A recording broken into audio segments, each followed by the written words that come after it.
प्रिय व्यूअर्स, परीक्षा expert official channel के डेली स्टैटिक जीके सीरीज में आपका स्वागत है। इस सीरीज में हम प्रतिदिन आपके लिए UPSC, state PSC, SSC, RRB banking तथा विविध परीक्षाओं से संबंधित 10 प्रश्न व्याख्या सहित लेकर प्रस्तुत होंगे। हम आशा करते हैं कि ये प्रश्न आपकी परीक्षाओं की तैयारी में सहायक सिद्ध होंगे। चलिए शुरू करते हैं पहले क्वेश्चन से। मिश्रित अर्थव्यवस्था का अर्थ है। ऑप्शन नंबर ए, जहां राष्ट्रीय अर्थव्यवस्था में सार्वजनिक क्षेत्र के साथ साथ निजी क्षेत्र भी विद्यमान हो। ऑप्शन नंबर बी, जहां राष्ट्रीय अर्थव्यवस्था में भूमंडलीकरण की प्रक्रिया भारी मात्रा में स्वदेशी से प्रभावित हो। ऑप्शन नंबर सी, जहां आर्थिक नियोजन में केंद्र एवं राज्य सरकारों की समान भागीदारी हो। ऑप्शन नंबर डी, उपयुक्त में से कोई नहीं। इसका सही आंसर है ऑप्शन नंबर ए, जहां राष्ट्रीय अर्थव्यवस्था में सार्वजनिक क्षेत्र के साथ साथ निजी क्षेत्र भी विद्यमान हो। चलिए एक्सप्लेनेशन देख लेते हैं। मिश्रित अर्थव्यवस्था कुछ मुक्त बाजार तत्वों और कुछ समाजवादी तत्वों के साथ संगठित अर्थव्यवस्था है, जो शुद्ध पूंजीवाद और शुद्ध समाजवाद के बीच कहीं एक निरंतरता पर स्थित होती है। यह एक प्रकार की अर्थव्यवस्था को संदर्भित करती है जहां सार्वजनिक और निजी क्षेत्र सह अस्तित्व में हो। मिश्रित अर्थव्यवस्था को अपनाने वाला विश्व का पहला देश फ्रांस था। भारत ने मिश्रित अर्थव्यवस्था को ही अपनाया है। आज विश्व के अधिकांश देशों में मिश्रित अर्थव्यवस्था ही विद्यमान। चलिए अगला क्वेश्चन देख लेते हैं। भारत द्वारा 5 ट्रिलियन डॉलर अर्थव्यवस्था का लक्ष्य कब तक प्राप्त कर लेने का रखा गया है। Option number A 2022, option number B 2025, option number C 2030, option number D 2024। इसका सही आंसर है 2024। चलिए एक्सप्लेनेशन देख लेते हैं। 2019 में प्रधानमंत्री नरेंद्र मोदी ने वित्तीय वर्ष 2024-25 तक भारत को 5 ट्रिलियन डॉलर की अर्थव्यवस्था बनाने की कल्पना की थी। चालू वित्त वर्ष में भारतीय अर्थव्यवस्था के 9.2% की दर से बढ़ने का अनुमान है। कोविड-19 के कारण देश को काफी नुकसान झेलना पड़ा है। वर्तमान में भारत की जीडीपी 3000 अरब डॉलर से कम है। इसे 5000 अरब डॉलर तक पहुंचाना है तो अर्थव्यवस्था को औसतन 13% से अधिक की दर से प्रति वर्ष वृद्धि करनी होगी। चलिए अगला क्वेश्चन देख लेते हैं। भारत एक विकासशील देश है। निम्नलिखित में से कौन सी विशेषताएं भारत को विकासशील घोषित करती हैं? नंबर 1, कृषि पर निर्भरता। नंबर 2, विकास के लिए योजना बनाना। नंबर 3, तकनीकी कौशल में कमी। नंबर 4, प्रति व्यक्ति आय का निम्न स्तर। नीचे दिए गए कूट का प्रयोग करते हुए सही उत्तर का चयन कीजिए। ऑप्शन नंबर ए 1, 3 और 4, ऑप्शन नंबर बी 1, 2 और 4, ऑप्शन नंबर सी 1 और 4, ऑप्शन नंबर डी उपरोक्त सभी। इसका सही आंसर है उपरोक्त सभी। चलिए एक्सप्लेनेशन देख लेते हैं।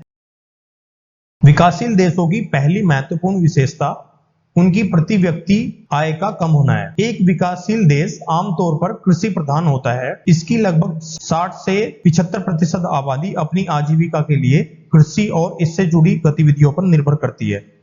विकासशील देशों की अन्य विशेषताएं जनसंख्या का भारी दबाव, गरीबी का अस्तित्व, तकनीकी कौशल की कमी, विकास के लिए योजना बनाना है। विश्व बैंक ने भारत और दुनिया के सभी देशों को उनकी कमाई के आधार पर वर्गीकृत किया है। अब भारत को लोअर मिडिल इनकम वाले देशों में शामिल किया गया है। भारत के साथ ही पाकिस्तान भी इसी श्रेणी में शामिल है। निम्न आय और उच्च जनसंख्या वृद्धि के बीच एक मजबूत सहसंबंध होता है। चलिए अगला क्वेश्चन देख लेते हैं। पूंजी निर्माण के संदर्भ में कौन सा कथन सही है? नंबर 1, पूंजी निर्माण की प्रक्रिया बचतों और वित्तीय संस्थाओं की प्रभाविता पर निर्भर करती है। नंबर 2, निवेश पूंजी निर्माण के लिए अनिवार्य कारक। नीचे दिए गए कूट से सही उत्तर का चयन कीजिए। ऑप्शन नंबर ए केवल 1, ऑप्शन नंबर बी केवल 2, ऑप्शन नंबर सी 1 और 2 दोनों, ऑप्शन नंबर डी न तो 1 न ही 2। इसका सही आंसर है ऑप्शन नंबर सी 1 और 2 दोनों। चलिए एक्सप्लेनेशन देख लेते हैं। प्रोफेसर नरकसे के अनुसार पूंजी निर्माण का अर्थ है कि समाज अपनी वर्तमान उत्पादन क्षमता को पूर्णतः उपभोग एवं तात्कालिक आवश्यकता की पूर्ति में नहीं जुटाता है, वरन उसके एक भाग को पूंजीगत वस्तुओं के निर्माण में लगाता है, अर्थात औजार, उपकरण, मशीन, परिवहन सुविधाओं, संयंत्र एवं साज सज्जा आदि के निर्माण में लगा देता है।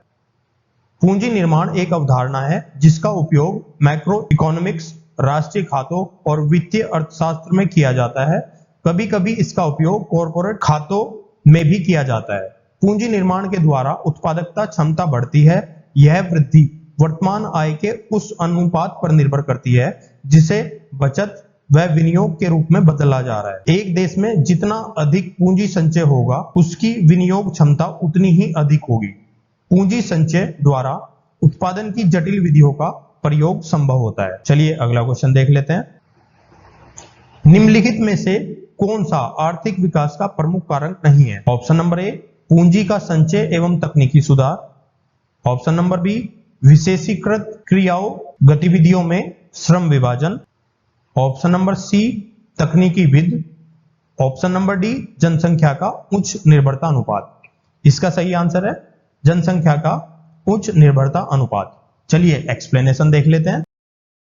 आर्थिक विकास का अर्थ अर्थव्यवस्था के सभी क्षेत्रों में उत्पादकता के स्तर में वृद्धि करना है। व्यापक अर्थ में आर्थिक विकास से आशय राष्ट्रीय आय में वृद्धि करके निर्धनता को दूर करना तथा सामान्य जन के जीवन स्तर में सुधार करना है। आधुनिक आर्थिक विकास के कुछ कारक कुजनेट्स द्वारा बताए गए हैं। प्रति व्यक्ति उत्पादन में तीव्र दर से वृद्धि, उत्पादकता की ऊंची वृद्धि दर, संरचनात्मक परिवर्तन की ऊंची दर, शहरीकरण एवं औद्योगिकरण, तीव्र सामाजिक एवं वैचारिक परिवर्तन, पूंजी का संचय एवं तकनीकी सुधार, विशेषीकृत क्रियाओं गतिविधियों में श्रम विभाजन एवं तकनीकी विधि। जनसंख्या का उच्च निर्भरता अनुपात आर्थिक विकास का कारक नहीं है। चलिए अगला क्वेश्चन देख लेते हैं। निम्नलिखित में से हिंदू वृद्धि दर किससे संबंधित है?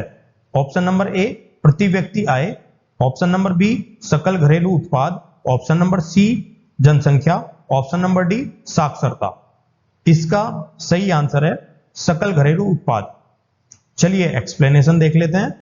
हिंदू वृद्धि दर राष्ट्रीय आय से संबंधित है। प्रख्यात अर्थशास्त्री प्रोफेसर राजकृष्ण के अनुसार भारतीय अर्थव्यवस्था में हिंदू विकास दर 3% के नीचे विकास दर को माना जाता है। भारतीय अर्थव्यवस्था की 1950 से लेकर 1980 तक निम्न वृद्धि दर को हिंदू वृद्धि दर कहा जाता था। इस शब्द में हिंदू शब्द का प्रयोग कुछ शुरुआती अर्थशास्त्रियों द्वारा किया गया था, जिसका अर्थ यह है कि हिंदुओं का भाग्यवाद में विश्वास और किसी भी चीज में संतोष करने की प्रवृत्ति भारत की अर्थव्यवस्था की धीमी गति के लिए जिम्मेदार थी। बाद के अर्थशास्त्री भारत के संरक्षणवादी और हस्तक्षेपवादी नीतियों को कम वृद्धि का कारण मानते हैं। चलिए अगला क्वेश्चन देख लेते हैं। निम्नलिखित में से कौन सी एक सकल घरेलू उत्पाद गणना करने की विधि है? ऑप्शन नंबर ए, उत्पादन विधि। ऑप्शन नंबर बी, हाशमान लागत विधि। ऑप्शन नंबर सी, आय विधि। ऑप्शन नंबर डी, व्यय विधि। इसका सही आंसर है हाशमान लागत विधि। चलिए एक्सप्लेनेशन देख लेते हैं। भारत में जीडीपी यानी सकल घरेलू उत्पाद की गणना करने का आधार वर्ष 2011-12 है। सकल घरेलू उत्पाद यानी जीडीपी राष्ट्रीय सांख्यिकी कार्यालय द्वारा की जाती है। यह प्रत्येक 3 माह में और वर्ष में एक बार जीडीपी का पूर्ण आंकड़ा जारी करता है। सकल घरेलू उत्पाद यानी जीडीपी की गणना 3 तरीके से की जाती है। नंबर 1, आय विधि। नंबर 2, व्यय विधि। नंबर 3, मूल्य जोड़ विधि। हाशमान लागत विधि राष्ट्रीय आय की गणना की कोई विधि नहीं। चलिए अगला क्वेश्चन देख लेते हैं। राष्ट्रीय आय होती है ऑप्शन नंबर ए, बाजार मूल्य पर निवल राष्ट्रीय उत्पाद। ऑप्शन नंबर बी, साधन लागत पर निवल राष्ट्रीय उत्पाद। ऑप्शन नंबर सी, बाजार मूल्य पर निवल देशीय उत्पाद। ऑप्शन नंबर डी, साधन लागत पर निवल देशीय उत्पाद। इसका सही आंसर है ऑप्शन नंबर बी, साधन लागत पर निवल राष्ट्रीय उत्पाद। चलिए एक्सप्लेनेशन देख लेते हैं। सकल राष्ट्रीय उत्पाद यानी जीएनपी किसी देश के नागरिकों द्वारा देश के भीतर या बाहर एक वर्ष में उत्पादित सभी अंतिम वस्तुओं एवं सेवाओं का कुल मूल्य होता है, जिसमें से पूंजी हाश को घटाने से निवल राष्ट्रीय उत्पाद यानी एनएनपी प्राप्त होता है। साधन लागत पर निवल राष्ट्रीय उत्पाद को ही राष्ट्रीय आय कहा जाता है। भारत में राष्ट्रीय आय की गणना वर्तमान में राष्ट्रीय सांख्यिकी कार्यालय द्वारा की जाती है। किसी देश की राष्ट्रीय आय को 3 वैकल्पिक तरीकों से मापा जाता है। नंबर 1 उत्पाद विधि, नंबर 2 आय विधि, नंबर 3 व्यय विधि। चलिए अगला क्वेश्चन देख लेते हैं। निम्नलिखित में से किसके साथ आर्थिक विकास को युग्मित किया जाता है? ऑप्शन नंबर ए अवस्फीति के साथ, ऑप्शन नंबर बी स्फीति के साथ, ऑप्शन नंबर सी स्टैगफ्लेशन के साथ, ऑप्शन नंबर डी अति स्फीति के साथ। इसका सही आंसर है स्फीति के साथ। चलिए एक्सप्लेनेशन देख लेते हैं। प्रोफेसर कुजनेट्स के शब्दों में आर्थिक विकास का अर्थ देश की राष्ट्रीय आय में वास्तविक वृद्धि से है। चूंकि आर्थिक विकास को मापने के लिए राष्ट्रीय आय को आधार माना जाता है, अतः किसी भी देश का आर्थिक विकास होना तभी स्वीकार किया जाएगा जब उस देश में वस्तुओं और सेवाओं के उत्पादन में निरंतर वृद्धि होती रहे। वस्तुओं और सेवाओं के उत्पादन में निरंतर वृद्धि के साथ साथ वस्तुओं की मांग और आय में वृद्धि होती है। इसी कारण से आर्थिक विकास सामान्यतः स्फीति के साथ युग्मित होता चला जाता है। चलिए अगला क्वेश्चन देख लेते हैं। निम्नलिखित में से किसको आर्थिक विकास की कल्पना करते समय ध्यान में नहीं रखा जाएगा? ऑप्शन नंबर ए सकल घरेलू उत्पाद में वृद्धि, ऑप्शन नंबर बी सकल राष्ट्रीय उत्पाद में वृद्धि, ऑप्शन नंबर सी विश्व बैंक से वित्तीय सहायता में वृद्धि, ऑप्शन नंबर डी प्रति व्यक्ति सकल घरेलू उत्पाद में वृद्धि। इसका सही आंसर है विश्व बैंक से वित्तीय सहायता में वृद्धि। चलिए एक्सप्लेनेशन देख लेते हैं। आर्थिक विकास का प्रमुख लक्ष्य कुपोषण, बीमारी, निरक्षरता, बेरोजगारी, विषमता आदि को प्रगतिशील रूप से कम करना है तथा अंतिम रूप से समाप्त करना है। आर्थिक विकास एक विस्तृत अवधारणा है जो अपने में आर्थिक समृद्धि, सामाजिक क्षेत्र विकास तथा समावेशी विकास को सम्मिलित किए हुए है। आर्थिक विकास में सकल घरेलू उत्पाद, सकल राष्ट्रीय उत्पाद व प्रति व्यक्ति सकल राष्ट्रीय उत्पाद में वृद्धि का ध्यान रखा जाता है। प्रिय व्यूअर्स, हम आशा करते हैं कि ये वीडियो आपको अच्छी लगी होगी। कृपया अपने फीडबैक एवं सजेशंस कमेंट बॉक्स में दें। हम आपके सजेशंस के अनुसार वीडियो को और बेहतर बनाने का प्रयास करेंगे। इस वीडियो की पीडीएफ प्राप्त करने के लिए आप हमारे टेलीग्राम चैनल से जुड़ सकते हैं, जिसका लिंक वीडियो के डिस्क्रिप्शन में दिया गया है। आप हमारी वेबसाइट www.parikshaexpert.com पर जाकर किसी भी एग्जाम की टेस्ट सीरीज ज्वाइन कर सकते हैं।